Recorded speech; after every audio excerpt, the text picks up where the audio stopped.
श्री स्वामी कृपातीर्थ तारक मंत्र मी माझ्या आवाजात गात आहे. आता मी सगळीकडे म्युझिकच्या याने आपण ऐकत आहोत, ते फक्त स्वतःच्या तोंडाने मी म्हणत आहे.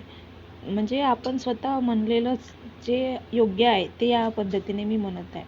निशंक होई रे मना, निर्भय होई रे मना, प्रचंड स्वामी बळ पाठीशी, अतर्क्य अवधूत हे स्मरणगामी, अशक्य हि शक्य करतील स्वामी. जिथे स्वामी पाय तिथे नून काया, स्वये भक्त प्रारब्ध घडवी ही माय. आज्ञे विना काढ नाही नित्याला, परलोकी ना भीती तयाला. अशक्य हि शक्य करतील स्वामी. उगाची भीतोसी भय हे पडू दे, जवळी उभी स्वामी शक्ती कळू दे. जगी जन्म मृत्यू असे खेळ ज्यांचा, नको घाबरू तू असे बाळ त्यांचा. अशक्य हि शक्य करतील स्वामी. खरा होई जागा श्रद्धे सहित, कसा होशी त्याहून तू स्वामी भक्त. कितीदा दिला बोल त्यांनीच हात, नको डगमगू स्वामी देतील हात.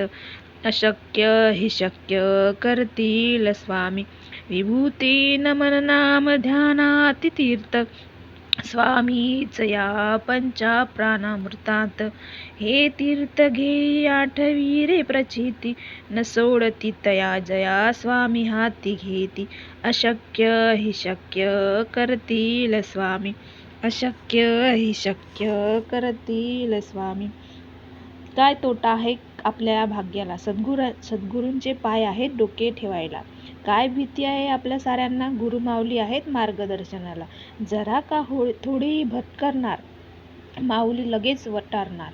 हाताशी धरलाय आपल्याला, आहे का हिम्मत काळाची जरी तरी जवळ यायला. ब्रह्मांड ही थरथरते पाहून माझ्या गुरुमाऊलीला, अनंत जन्मीचे पुण्य आले फळाला.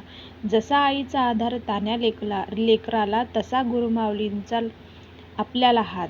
नुसते दर्शनी पुरे होते पतिताचे पावन व्हायला. काय तोटा आहेत आपल्या भाग्याला, सद्गुरूंचे पाय आहेत आपल्या डोक्याला. अशक्य हि शक्य करतील स्वामी. अशक्य हि शक्य करतील स्वामी. न चित्त कधीही चढो, नच कधी निराशा कळो. समर्थ जय जय समर्थ जपता दिलासा मिळो. विशुद्ध मन राहू दे सतत या उभ्या जीवनी. समर्थ जय जय समर्थ जय जय हा वसो तनु मनी. न रोग व्याधी जळो, नच पिशाच बाधा जळो. न घात अपघात हो सकळ दुर्मिती झडो. किती जडविल्या मना विषय वासना, अंतना समर्थ जय जय समर्थ जपता उरे अल्पना. जय जय स्वामी समर्थ.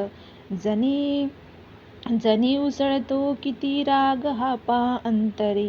समर्थ जय जय समर्थ जपता विजय लवकरी. सुटेनच तुटे कधी सळतत वाढता लोभ हा. समर्थ जय जय समर्थ जपता विरे हा पहा. सदैव मी आंधळा मजसी मोह ग्रासे पुरा. समर्थ जय जय समर्थ जापता निरासी पुरा. मधांत गजमी जणू धडतो बळे जीवनी. समर्थ जय जय समर्थ जपता शांत हो मनी. तुडुंब मन हे भरे मत्सरे विनाकारणे. समर्थ जय जय समर्थ जपता पडे त्या उणे.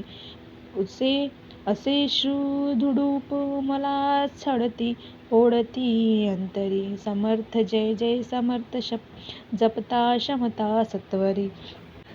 इसवी सन 1818 साली कोकणातील ब्राह्मण गोपाळबुवा केळकर यांनी स्वामीची पहिली बकर लिहिली. गोपाळबुवा हे स्वामींचे अंतरंग गुप्त गोष्टी माहीत असलेले शिष्य होते. त्यानंतर ते दिनांक 9 मे 1975 रोजी बकरीचे पुनर्लेखन करण्याचे काम रामचंद्र चिंतामण यांनी केले. अनंत कोटी ब्रह्मांड नायक राजाधिराज स्वामी महाराज यांचा जन्म कुठे झाला, ते लहानाचे मोठे कुठे झाले, तसेच माता पिता असे सगळ्यांची माहिती त्यांनी लिहिली. स्वामी मंगळवेढ्याला 12 वर्ष राहत होते. मंगळवेढा गावातील लोक त्यांना कोणतरी वेडा माणूस आहे असे समजत. बसप्पा तेल्याच्या घरात राहणारा नागडा तरुण शेंदूर लावलेल्या दगडावर लघवी करायचा. स्मशानातील कबरीवर संडासायला बसायचा. बसप्पाच्या घरात चुलीत संडास करायचा. या सर्व स्वामींच्या लीला होत्या. ते अवतारी पुरुष होते. इंग्रज अधिकाऱ्यांना काही ब्राह्मण, साधू, संन्याशांच्या जीवनचरित्राचे पुरावे मिळाले. एक माहिती आमच्या वाचण्यात आली की साधू आपल्या अनुयायांना आपली विष्ठा खायला देत असे व त्यानंतर त्यास आपला चेला बनवत असे. असे मूळ निवासी संपादक. बसप्पाची पत्नी मात्र आपला नवरा कशाला या वेड्याच्या मागे लागला म्हणून दुःखी होती. मोलमजुरी करून पोट भरणारे तेल्याचे कुटुंब गरिबीत दिवस काढत होते. अचानक बसप्पाच्या कुटुंबाला सोन्याची लगड मिळाली आणि या कुटुंबाची कायमची गरिबी नाहीशी झाली. प्रत्यक्षात स्वामीला भेटण्यासाठी मौलाजीराव पेशवे मंगळवेढ्याला येत होते. त्यांनी स्वामींचा महिन्याचा खर्च बसप्पाला देण्याची व्यवस्था लावून दिली. स्वामी कधी कधी बसप्पाच्या कुटुंबियांना घरातून हाकलून देत व काठी घेऊन पोचत.